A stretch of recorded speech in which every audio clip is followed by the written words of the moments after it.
Episode 26, How to Bring Mindfulness and Meditation with You to Work.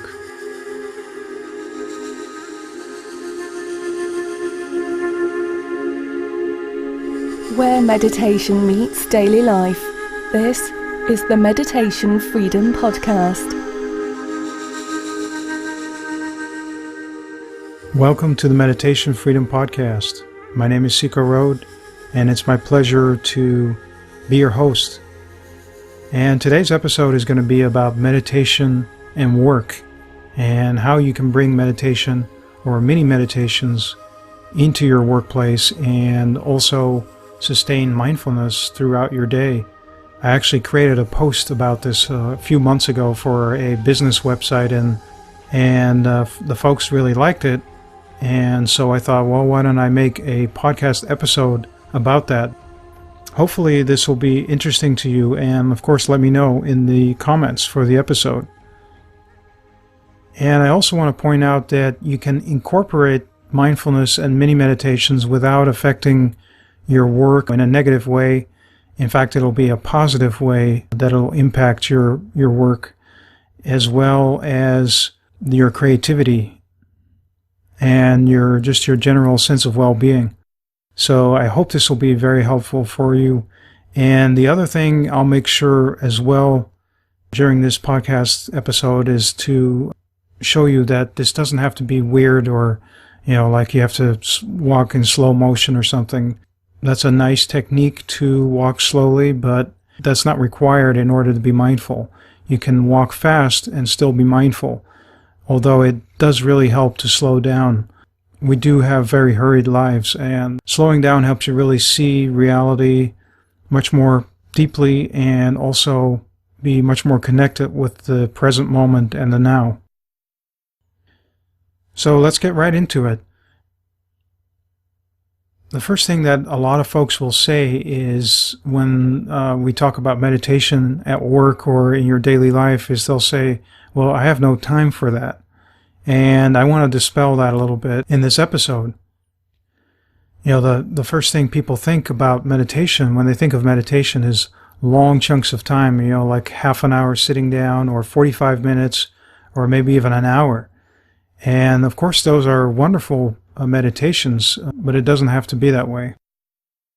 But the truth is you can meditate and be mindful in any moment, and you can take a breath just about anywhere, even when you're talking with someone, having a conversation. You can still maintain your breath and maintain your mindfulness. So that's what I'm going to show you in this episode, is just all the little ways in which you can bring mindfulness and meditation into these daily life routines, like going to the bathroom or walking to work or taking the car to work. There's so many opportunities that allow you to take a few deep breaths and just enjoy the present moment. So what I'll do is I'll break down a fairly typical workday for a lot of folks. And then you can see which things you can do and which things you can try out. And maybe you can come up with some other ways to incorporate mindfulness in a particular thing that you do most days of the week. And of course, some of the benefits from putting mindfulness and meditation into your daily life is that you will be less likely to have those slumps, those afternoon slumps.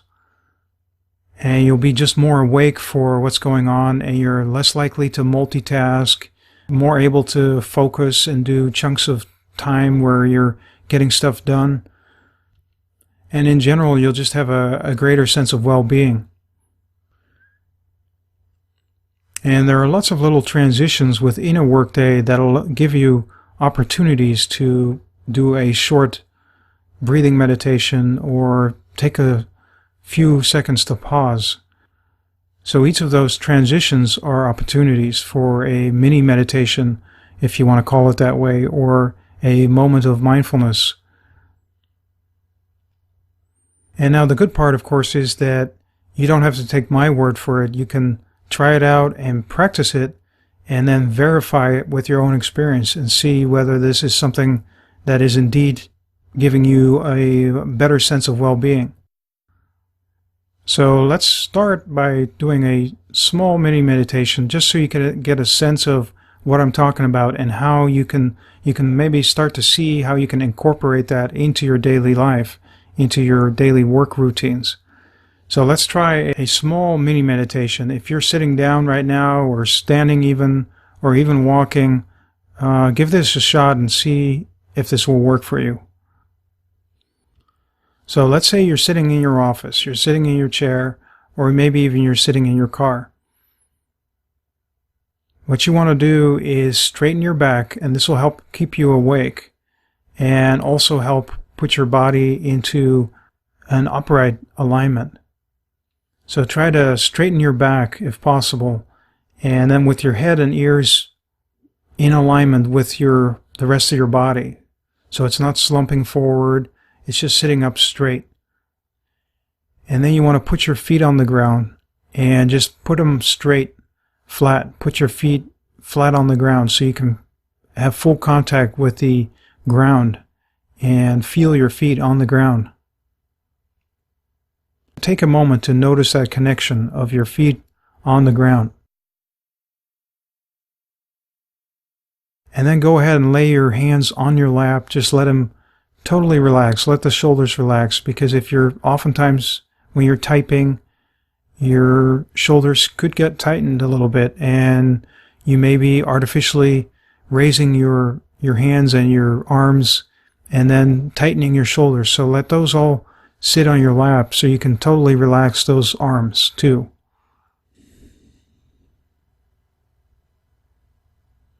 And now check your breathing. See if you can relax that as well. If your breath is shallow and close to your chest, really high, up high, see if you can just let it rest a little bit too, the next couple of breaths.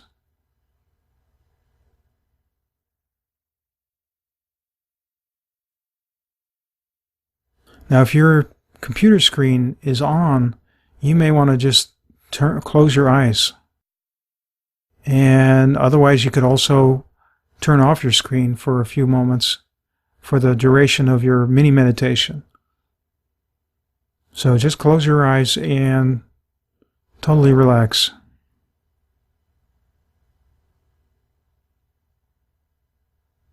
Okay, now take 10 slow and deep breaths without hurrying them, not slowing them down on purpose. Just 10 deep, relaxed breaths. Now count your in-breath as number 1. And then just let the out-breath be part of that 1. And then on the next in-breath, just count that as 2. And of course you can do this internally, you don't have to say it out loud. And then go on to count 5 up to 5, or count up to 10 if you can hold that concentration.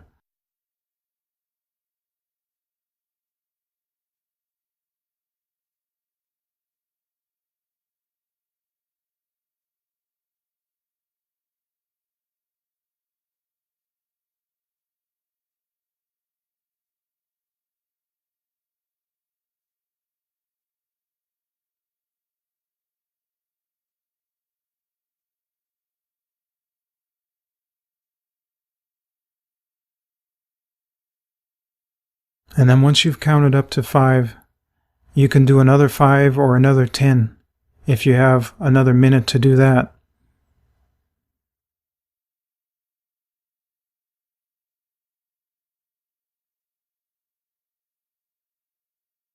And then once you've finished, just slowly open your eyes. And now you've basically done a mini meditation. You've done perhaps 10 or perhaps 5 or maybe even 20 breaths. And then you can open your eyes again, and probably no one in your office would have even noticed that.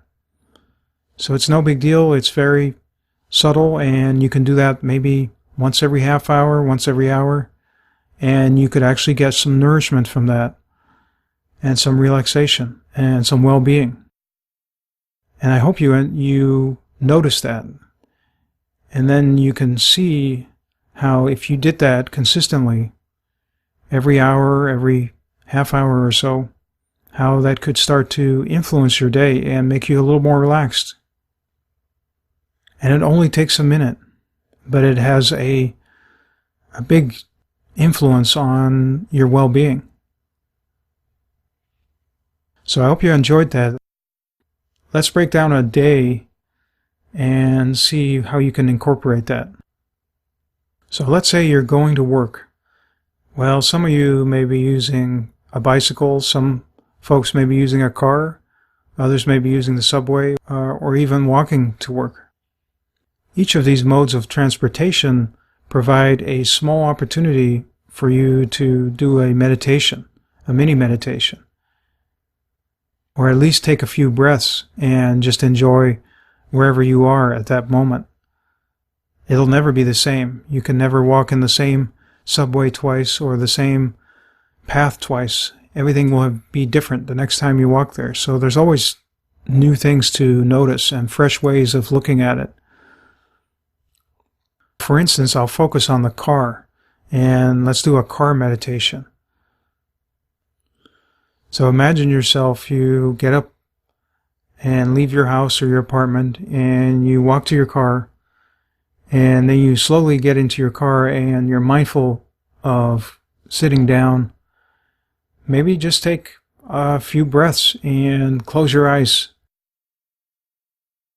Just take a few breaths before cranking the engines or the engine. Just try it. You know, if you have to, put a sticky note or something on your wheel just to remind you. This is not easy to always remember, especially if you've got a lot of things on your mind and you've got a lot of things to think about.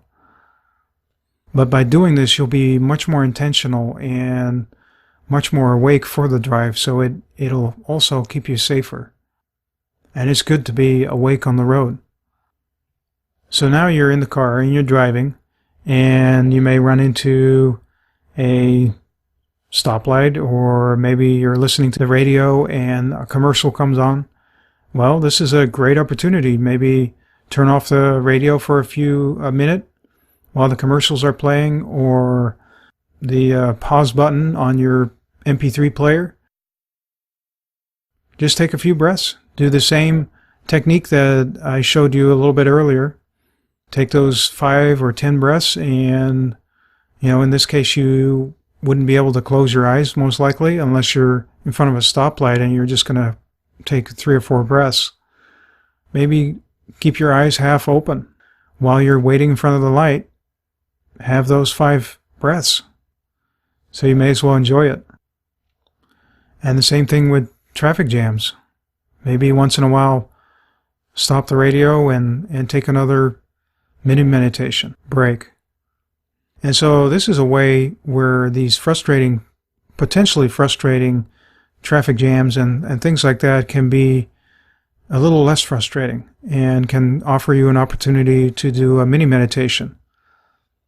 It's like a cue, you get the cue. Oh, there's the red light. So I'll have a mini meditation. And if you find yourself resisting that, then that is a good message too. That might be a way to become aware of how you're feeling like you got to rush to work, or you may not be enjoying the present as much. It's a way to become aware of how we all do at times are tempted to want to be in the next moment, in the next place where it might be more pleasurable, or there might be something exciting waiting there, or maybe not exciting. But what about now? This is the present. Any present moment is a moment worth valuing. Or otherwise, as Thich Nhat Hanh put it so well, he said, you don't want to miss your appointment with the present.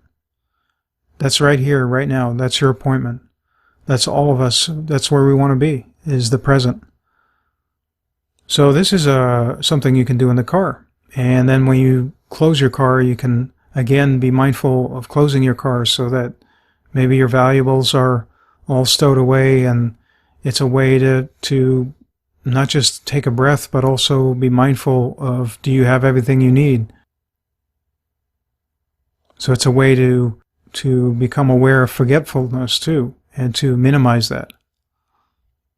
And this car meditation is the same as it would work for walking meditation to work, or taking the bicycle to work.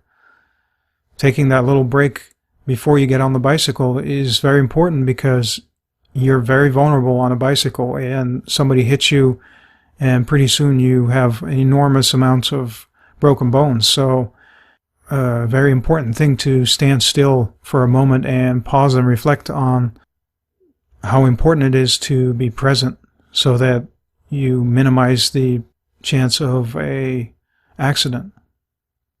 So let's just suppose that you took the car to work, and now you get out of the car, closing the door to the car and making sure that you haven't forgot your keys and so forth.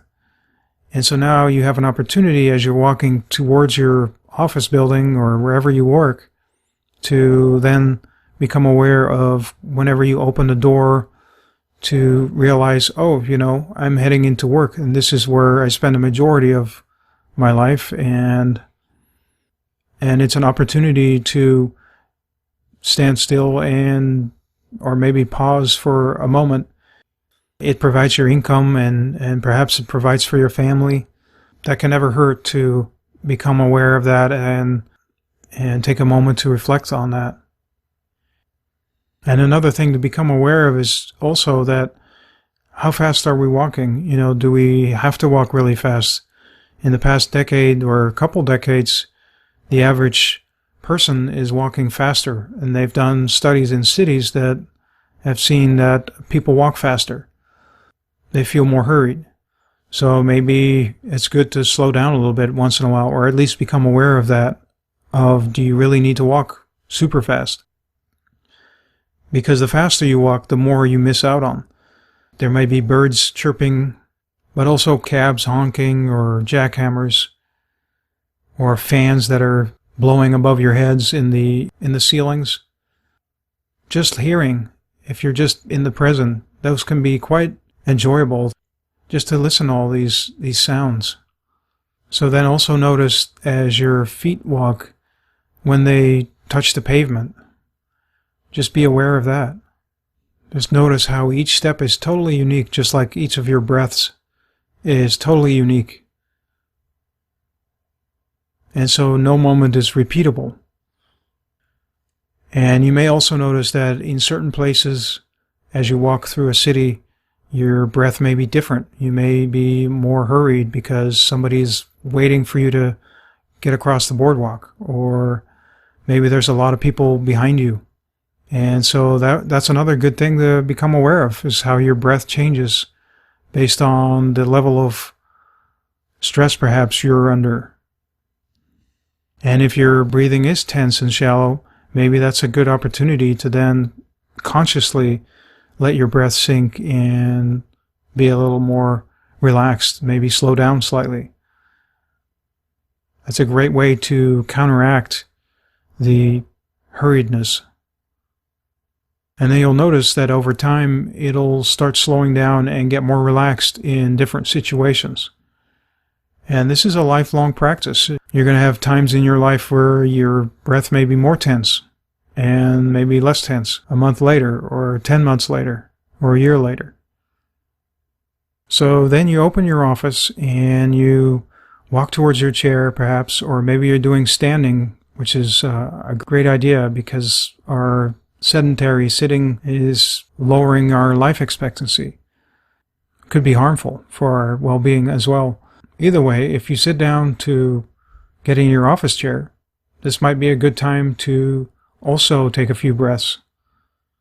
Right before you pull up the phone and all the voicemails and turn on your email and see that big load of emails. A good time to slow down and perhaps even close your eyes for a few seconds and just take a few breaths. All the people clamoring for your attention and waiting for you to respond, they can wait a couple seconds. And it's the same thing when you get a phone call.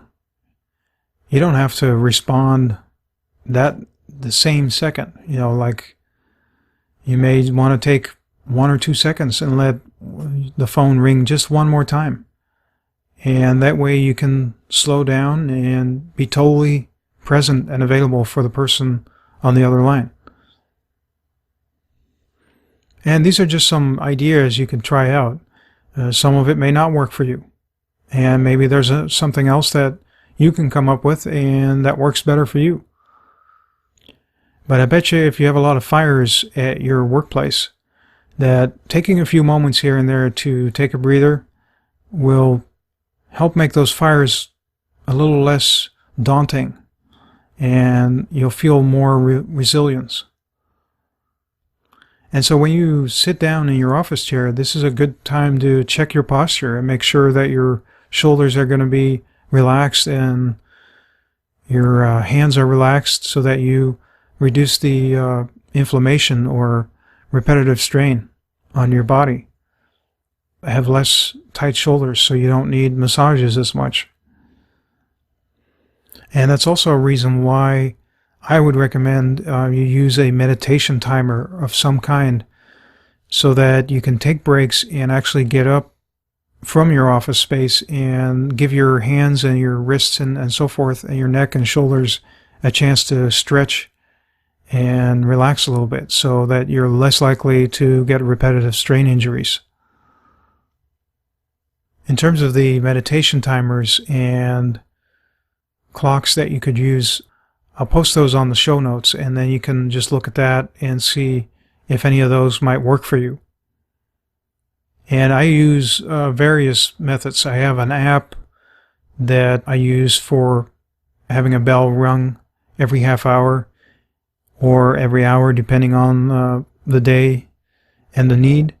And I also have a YouTube video that I created that has bells that'll go off on every 30 minutes.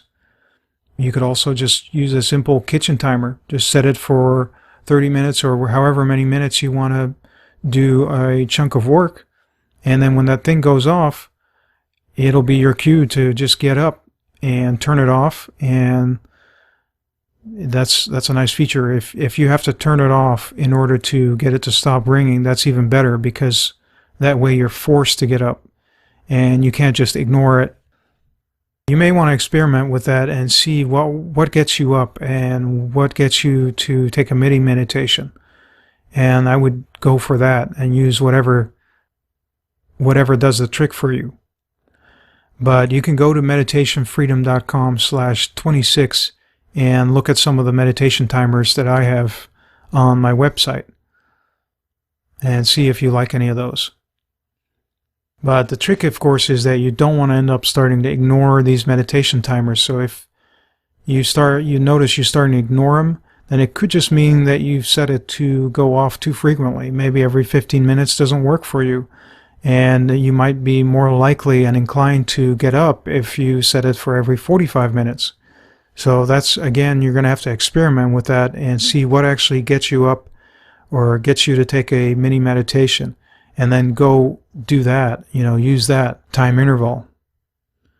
So then the next step will be, if you are hearing the bell, the mindfulness bell, or you're getting some cue that you want to take a break, then of course you want to get up and, in the old days, people would walk to the water cooler and chat around over there, but there's so many other things you could do. You could take a walk up and down the stairs. If you have a building where there's even 1 or 2 floors, you could walk to the staircase, and I find those places to be very conducive to mini meditations, because typically it's very silent in there. There's no distractions, no posters on the walls. It's very plain, and you can simply do a slow walking meditation up and down the stairs a few times, and nobody will really notice, because you can walk up and down the stairs maybe 2 or 3 times. And especially if you have a large building, you may even be able to walk 5 or 6 flights of stairs and get a pretty good workout, as well as a mini meditation. So that's 2 benefits in one. And again, here with stairs, you also want to experiment and see what pace going up and down the stairs is most conducive to your breath being kind of consistent, so that you can get into a more meditative type of walking meditation. And this will get your blood going, and that is great for your brain. It'll get oxygenated, and that'll make you much more capable of then doing another chunk of time, whether that's a 45-minute chunk or an hour chunk of work that you can then do as a result of that little break. And you'll be much refreshed as opposed to sitting for hours on end staring at a screen. And also, if you're even going to the bathroom, typically that's a very hurried affair. I see, oftentimes folks go in there and it's like an inconvenience, and you can tell because they're either thinking out loud, or they're walking in really fast and getting their business over with, and then they ran out. They didn't really want to be there, and they weren't totally present for that particular few minutes of their day. And so that's another opportunity. Even if you're a guy like me and you're using a standing urinal, you can still take 4 or 5 breaths extra and have a mini meditation. As you can see, these are all different ways you can weave mini meditations throughout your day, and they're just a few moments here and there, but it adds up. And if you pair that with a formal sitting or walking or running practice, then it just enhances that. And I actually find myself drinking extra water, not just for my health, because it's good to drink lots of water, but also it then makes your system go to the bathroom every hour or so. So it then forces you to get up. And even, like for example, if you don't have a timer or some way to wake you up or to get you up from your desk, then just drink lots of water. Then your body will signal that you need to get up.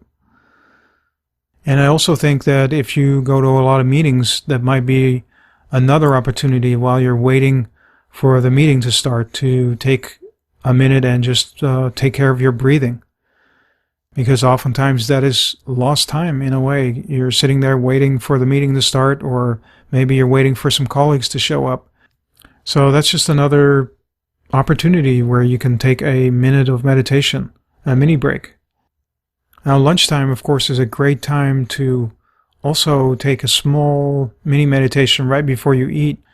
And, there's not always going to be times when you can do that, but there might be a few times a week where you can actually eat and slow down and just really enjoy the taste of the food without getting distracted. And that's one way to truly appreciate food, is to not be distracted with, a whole bunch of other stuff. And mindful eating will also allow your body to signal to your brain when it is satisfied. And that way you're also minimizing eating too much, which would then create even more of an energy slump later in the afternoon. And again, this is all unique and individual, so not everyone, this may not work for everyone. And so you have to experiment with that and see what works the best for you. You can be aware also in the afternoon, in the typical afternoons, that our willpower tends to decrease in afternoons. So it's a good time to continue those breaks. And if you can use a timer or something like that, that is great, because it'll keep you focused and keep you taking those small breaks, and thus minimizing the typical afternoon slump. Because it's natural that we get more tired as the day wears on. So the more ways we can come up with that increase our refreshing and recharge, the better for the afternoons. And then finally, I just want to say, be kind to yourself. You're going to have many times where you can't do any meditations or any breathing, maybe even, you might not even have pauses where you can take a breath. And that's okay. It's okay to stumble. It's just, the important thing is just to have an intention and to somehow figure out ways to schedule these mini breaks into your day. Because then, if today didn't work out, there's tomorrow and the day after. And you can go on for hundreds of days, and you'll notice that it'll get better over time and overall. And of course you will stumble. You'll always stumble. And I stumble all the time. But that doesn't keep me from keep doing it. Keep trying. And, you'll have days where it works out great, and you'll have days where you're not getting a lot of pauses to meditate and be mindful. But that's okay. The more you do it, the bigger the reserve you'll have. And the more you strengthen that mindfulness muscle, just like any muscle or any skill you learn, it gets better with time. And then your job may change and other circumstances may change, and it might be harder again for a while. But just keep doing it, and you'll find yourself more resilient over time. And hopefully have a much increased sense of well-being. And just the important part is to just start with one moment during your workday, and just build up from there. Every few days or every few weeks, add another moment. Figure out a place in your day where you can take another breath, another break, another mini meditation. So then hopefully you'll find yourself more and more in the here and now, in the present, and not missing your appointment with this present moment. Because our lives are short and very precious, and the people you get in touch with are precious too. And so each moment is really precious. So the more we can figure out ways to be in each moment, the better off we are, and the better off the people we touch with are too.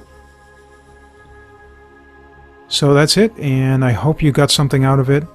And please let me know in the comments of the show notes. And you can find this episode by going to meditationfreedom.com/26.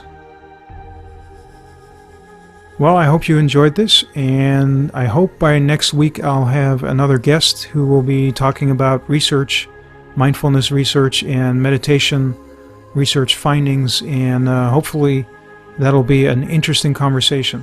So with that, have a wonderful rest of your day. Take care.